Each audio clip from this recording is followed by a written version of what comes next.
Hi friends, welcome to real estate TV. So ఇవాళ real estate TV అయితే Nagarjuna Sagar highway అంటే LB Nagar నుంచి Nagarjuna Sagar highway పోతుంటే మనకు ఔటర్ రింగ్ రోడ్లో బెంగళూరు జంక్షన్ వస్తుంది. ఈ ఎగ్జిట్ ఏరియాలో, ఈ ఓఆర్ఆర్ ఎగ్జిట్ ఏరియాలో రియల్ ఎస్టేట్ ఎట్లా ఉంది, ఇక్కడ రేట్లు ఏ విధంగా ఉన్నాయని తెలుసుకోవడానికి రియల్ ఎస్టేట్ టీవీ అయితే ఈ ఏరియాకి వచ్చింది. సో ప్రజెంట్ నేనైతే చూస్తున్నారు కదా, ఇది మనకు బెంగళూరు ఎగ్జిట్ దిగిన తర్వాత కొంచెం ముందరికి వస్తే ఇబ్రాహీంపట్నం సైడు సాగర్ హైవేలో సో మనకు మంగళపల్లి చౌరస్తా ఉంటుంది. మంగళపల్లి చౌరస్తా నుంచి ఇటు లోపలికి వచ్చాం. ఈ ఏరియాలో బాగా వెంచర్స్ వేసి ఉన్నాయి ఆల్రెడీ, మేము చూడొచ్చు. సో ఇక్కడ తెలుసుకుందాం, ఇక్కడ రేట్లు ఎట్లా ఉన్నాయి, అవన్నీ విషయాలు తెలుసుకుందాం.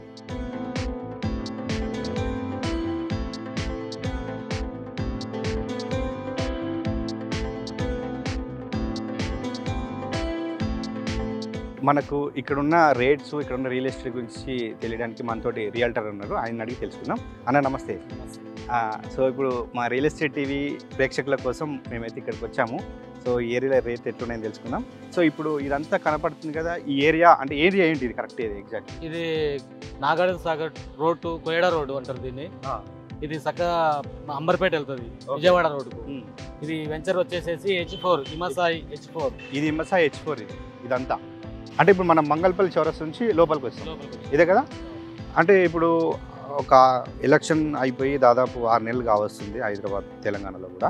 సో లేదు, మార్కెట్ స్లో ఉంది, అమ్మకాలు లేవు, రేట్లు తగ్గిపోయినాయి అని ప్రచారం అయితే జరుగుతుంది. మరి నిజంగా ఏమైనా ఎఫెక్ట్ ఉందంటారా కొత్త ప్రభుత్వం వచ్చినాక? ఇక్కడ కొత్త ప్రభుత్వం వచ్చిన తర్వాత వరుసగా ఎలక్షన్ రావడం ఒక కారణము. ఇప్పుడు పూర్తిగా డల్గా అంటే డల్గా ఏం లేదు, స్లోగా నడుస్తుంది. కొనుక్కునే వాళ్ళకి ఏదైనా సరైన మార్కెట్ ఇది.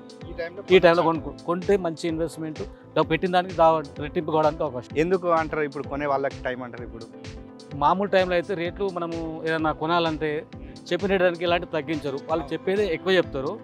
ఇంకా మనకు దొరకదు అన్నట్టుగా కొనే వాళ్ళు కొంచెం ఆలోచన చేస్తారు, అప్పుడు తగ్గించరు. ఇప్పుడు తగ్గించడానికి అవకాశం ఉంది, చెప్పే ఓనర్స్ కూడా రేటు తక్కువ చెప్పడానికి అవకాశం ఉంటుంది. మార్కెట్ కొంచెం మార్కెట్ చల్లగా ఉంది కాబట్టి. సో ఇప్పుడు మనం ఇది H1 వెంచర్ అన్నారు, ఇది H4. ఇది H4 ఇమసాయి H4. అవును. అంటే ఇది ఎప్పుడు చేశారు ఈ వెంచర్? ఈ వెంచరు 96, 97లో చేశారు. 96, 97 అంటే ఇది జీపీ లేఅవుట్ కదా? ఇది జీపీ లేఅవుట్. అప్పుడు అంటే HMD లేదు అప్పుడు. అవును, HMD లేదు. ఎవరు చేసిన ఐడియా ఉంది ఇది? ఇది దశరథ్ రెడ్డి వాళ్ళు చేశారు. అంటే ఎలిమినేటి మాధవ్ రెడ్డి వాళ్ళు చేసిన, వాళ్ళు చేసింది వెంచర్ కదా ఇది. అంటే ఇంట్లో ఎట్లా ఉంది రేట్ ఇప్పుడు? దీంట్లో రోడ్కి అయితే 25,000 దాకా ఉంది. Road face commercial plot. లోపల కూడా ఒక 60 ఫీట్ల రోడ్ ఉంటుంది. 60 ఫీట్ల రోడ్కు 17-18,000 ఉంది. ఇక లోపల ఈ 30 ఫీట్ రోడ్లకు 15,000, 16,000 ఫేసింగ్ బట్టి ఒక 500 అటు ఇటు ఉంటుంది. ఇప్పుడు దీని అవతలనే ఔటర్ రింగ్ రోడ్ ఉంటుంది. దీని అవతల 1/2 కిలోమీటర్ ఉంటుంది ఔటర్ రింగ్ రోడ్. అంటే ఇది ఔటర్ రింగ్ రోడ్, ఇక్కడ కోహెడా రోడ్ మధ్యలో ఉంటుంది వెంచర్. ఇది H3 హాఫ్ ఉంటుంది, H4 77 ఎకరాలు, మొత్తం 100 ఎకరాలు ఉంటుంది లేఅవుట్ ఇది మొత్తం. అలా H3 ఎంత ఉంది? H3లో కూడా సేమ్ ఉంటుంది రేటు, 14-15. ఇంకా ఇప్పుడు H1, H2 ఎక్కడ ఉంది కరెక్ట్? H1 మన ఔటర్ రింగ్ ఓఆర్ లోపల ఉంటుంది. లోపల అంటే మనకు బ్రాహ్మణపల్లి, మన సాగర్ రోడ్ నుంచి బ్రాహ్మణపల్లి వచ్చే దారిలో రైట్ సైడ్లో ఉంటుంది. రైట్ సైడ్లో. అక్కడ ఎట్లా ఉన్నాయి ఇప్పుడు రేట్లు? 25 నుంచి 30 మధ్యలో నడుస్తుంది. ఎందుకు తేడా? ఇది 15కి వచ్చి అక్కడ 25 పోయింది. అంటే సేమ్ వెంచరు, అది H1, H2 అయినప్పటికీ ఏంటంటే అది సాగర్ రోడ్కు నియర్ ఉండడము. ఈ మధ్యకాలంలో అక్కడ APR విల్లాస్ రావడం, విల్లాస్ రావడం వల్ల ఆ ఏరియాలో రేటు బాగా పెరిగినాయి.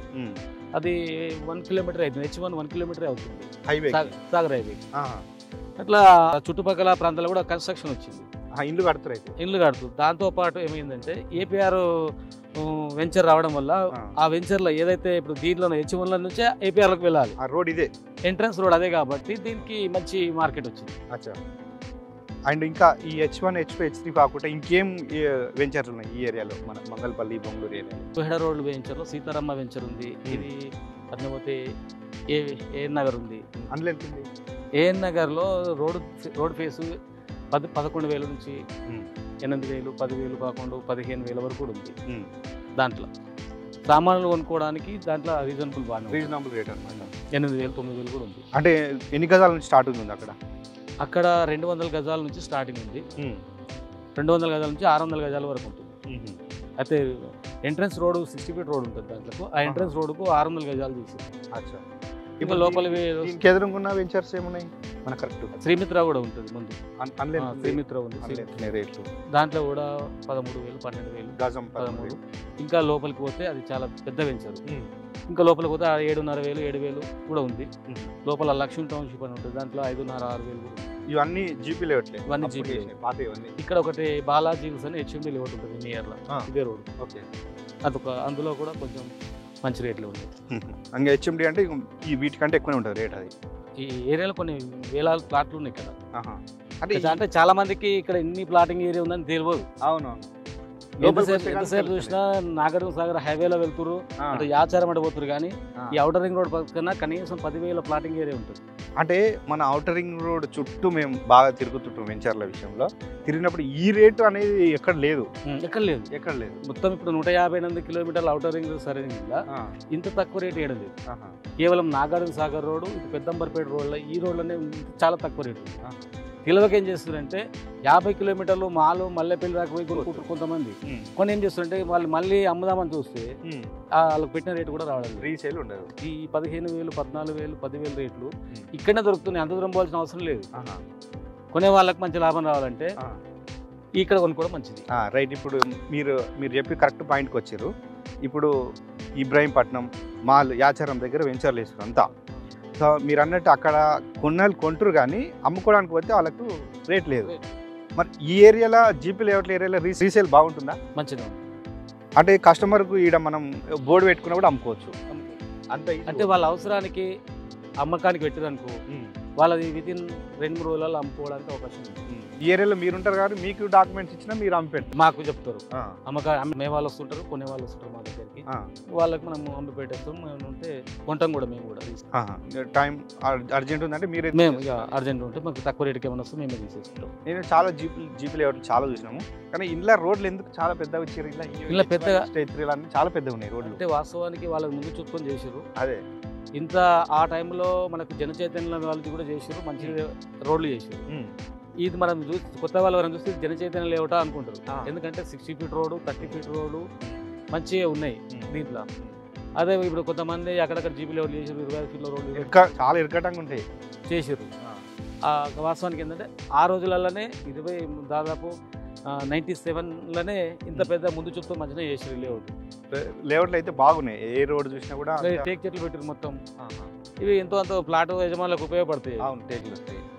ఇప్పుడు ఇల్లు కట్టుకునే పరిస్థితి ఉందంటారా ఈ రోడ్డుకు? ఇటు మంగళపల్లి నుంచి ఇటు పోయడం వస్తుంటే కొంచెం టైం పడుతుంది. రోడ్ ఫేస్ స్టార్ట్ అయిన తర్వాత ఇప్పుడే ఇక్కడ కాలేజీ లోపల కూడా college, Sriguru college, AVN college, road మాత్రం రన్నింగ్ ఫుల్ ఉంది. అదే వెహికల్స్ బాగానే పోతున్నాయి, వెహికల్ ఫుల్ ఉన్నాయి. కాకపోతే ఏంటంటే నెక్స్ట్ ఇప్పుడు ప్రాణపల్లి రోడ్ అయిపోయింది, నెక్స్ట్ వచ్చే రోడ్ ఈ రోడ్, ఇది కొంగరకలం రోడ్. ఈ 2 రోడ్లు నెక్స్ట్ మార్కెట్ కొనుక్కునే వాళ్ళకి మాత్రం వితిన్ నాకు తెలిసి ఒక 4-5 సంవత్సరాలలో డబుల్ అవుతుంది. ఇప్పుడు మనం ఈ ఇబ్రాహీంపట్నం రోడ్ అంటే ఎక్కువ ఇంజనీరింగ్ కాలేజీలు బస్సులు మస్తు పోతుంటాయి. కాలేజ్ బస్సులు ఇక్కడ ఉన్నాయి కదా. సో కాలేజీలు కాకుండా ఇక్కడ ఏమన్నా కంపెనీలు వచ్చినాయి ఈ ఏరియాలో? మన బొంగళూరు జంక్షన్ కట్టి ఇటుగా ఈ మధ్య ఫాక్స్కాన్ కంపెనీ కొంగరకలంలో వచ్చింది. అక్కడే పక్కనే కలెక్టర్ ఆఫీస్ ఉంది.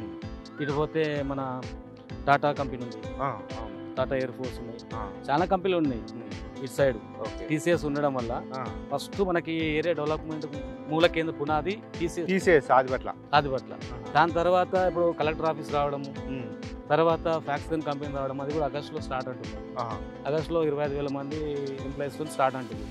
అది స్టార్ట్ అయితే కూడా ఆ ఎఫెక్ట్ కూడా ఇక్కడ దాకా ఉంటుంది. ఇది ఎందుకంటే 25,000 మంది అంటే దాని ద్వారా ఇంకెంతో మందికి ఎంప్లాయ్మెంట్ వస్తుంది. ఇంకా చుట్టుముట్టు హోటల్స్, రెస్టారెంట్లు ఇవన్నీ పెడుతుంటారు ఇక వాళ్ళ కోసం కూడా. ఇది ఎందుకో ఈ ప్రాంతం చీకట్లో ఉన్నట్టుగా ఉంది, కానీ తెలిసిన వాళ్ళు కొనుక్కుంటే విపరీతమైన డెవలప్మెంట్ వస్తుంది. ఇంక ముందు ఔటర్ రింగ్ రోడ్ పక్కన ఇంత చీప్ ఏడ కూడా దొరకదు. కరెక్టే. ఇప్పుడు ఔటర్ రింగ్ రోడ్ పరిసరాలు చాలా రేట్లు ఎక్కువనే ఉన్నాయి. ఈడనే కొంచెం మిడిల్ క్లాస్ వాళ్ళు కొనుక్కోవచ్చు. అంటే ఇంకొకటి గవర్నమెంట్ కూడా రేట్స్ పెంచుతాము అంటుంది. డాక్యుమెంట్ రేట్కి మార్కెట్ ఉన్న రేటుకు వాల్యూ సరిపోవట్లేదు, రేట్లు ఎక్కువ పెంచి అమ్ముకుంటారు రియల్టర్స్ అందరూ అని కూడా అంటున్నారు. మరి రేట్లు పెంచితే మరి ఏంటి పరిస్థితి?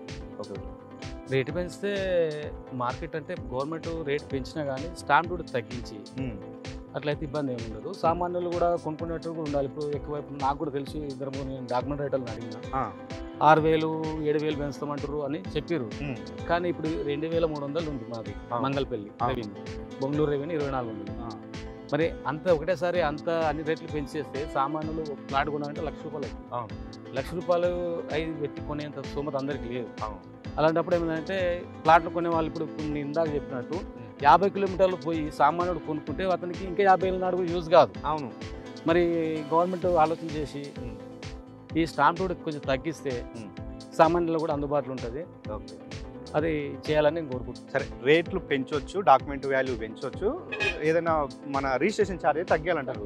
తగ్గిస్తే మిడిల్ క్లాస్ వాళ్ళు సామాన్యులు కూడా కొని పెట్టుకోవచ్చు. 100 గజాలు 150 గజాలు కొని పెట్టుకోవచ్చు. ఇప్పటికిప్పుడు ఇల్లు కట్టుకోకుండా సరే. ఇప్పుడు హెచ్ఎండిఏ డిటిసిపి లేఅవుట్లు చేస్తారు. సో అక్కడ ఉంటే క్లియర్ టైటిల్ ఉంటుంది, లిటిగేషన్ ప్రాబ్లం ఉండదు, లీగల్గా అంతా క్లియర్ ఉంటుందని అక్కడ ఉంటారు ఎక్కువ. మీరు అన్నట్టు ఇబ్రాహీంపట్నం మాల్ ఏరియాలో. సో ఇప్పుడు ఇవన్నీ జీప్ లేఅవుట్లు. ఈ జీప్ లేఅవుట్లలో చాలామంది భయపడుతుంది ఏంటంటే అప్రూవ్డ్ కావు, ఇవి రోడ్లు ఉండవు, వాటర్ ఉండవు, డబుల్ రిజిస్ట్రేషన్ చేస్తారని జనాలకు ఒక అపోహ అవుతుంది. మరి ఈ ఏరియాలో అట్లాంటిది ఏముందా వాతావరణం? అలాంటి ప్రాబ్లమ్స్ ఏమీ లేదు. ఇక్కడ డబుల్ రిజిస్ట్రేషన్ అనే సమస్య లేదు, అన్నీ క్లియర్ టైటిల్. ఎందుకంటే నేను కూడా ఇప్పుడు 25 ఇయర్స్ నుంచి ఇక్కడ నేను మార్కెట్ చేస్తున్నా. ఎలాంటి ప్రాబ్లమ్స్ లేవు, క్లియర్ టైటిల్.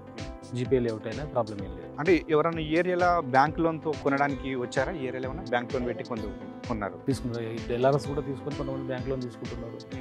మున్సిపాలిటీ వాళ్ళు కూడా ఎల్ఆర్ఎస్ ఇస్తున్నారు ఇప్పుడు. సో అంటే ఓపెన్ ప్లాట్ కూడా మనం లోన్ తీసుకోవచ్చు. సో లోన్ తీసుకున్నప్పుడు మనకు అర్థమవుతుంది లిటిగేషన్ డబుల్ రిజిస్ట్రేషన్ అయినా అప్పుడే క్లారిటీ వస్తుంది. మనం కొన్న కూడా మనం పూర్తిగా లింక్ డాక్యుమెంట్స్తో మొత్తం ఇస్తున్నాము. వాళ్ళు కూడా అంతా వెరిఫై చేసుకునే తీసుకుంటున్నాం.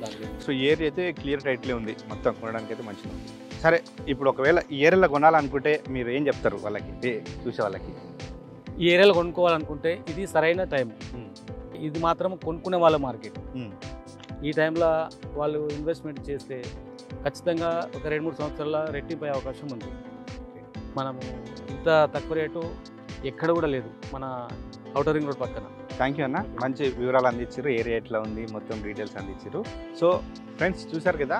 సో ఈ ఏరియా అంటే మనం బొంగళూరు ఎగ్జిట్ దాటగానే మంగళపల్లి నుంచి కోయడ వెళ్ళే రూట్ అనమాట ఇదంతా. సో H1, H2, H3, 4 ఇంకా వెంచర్స్ కూడా ఉన్నాయి. సో ఇక్కడ మిడిల్ క్లాస్ కొనడానికి మినిమం 6,000, 8,000 నుంచి అప్ టు 25,000 వరకు ఏరియాలో ఉన్నాయి. అదేవిధంగా ఇంకా ఔటర్ రింగ్ రోడ్కి లోపల సైడ్ అయితే 40,000 దాకా ఉన్నాయి. ఎందుకంటే అక్కడ విల్లాస్ వచ్చినాయి ఆల్రెడీ, అక్కడ ఫంక్షన్ హాల్స్ కూడా కడతారు కాబట్టి అక్కడ రేట్ ఉన్నాయి. సో ఇటు ఔటర్ రింగ్ రోడ్కి బయట సైడ్ అయితే మనకి ఇక్కడ రోడ్ ఫేసు 20-25 దాకా అమ్ముతారు, లోపల 10 కూడా అమ్ముతారని చెప్తున్నారు. సో ఇది ఈ ఏరియాలో ఉన్న రియల్ ఎస్టేట్ సంబంధించిన సమాచారం. సో మరో ఏరియాతో మళ్ళీ కలుద్దాం.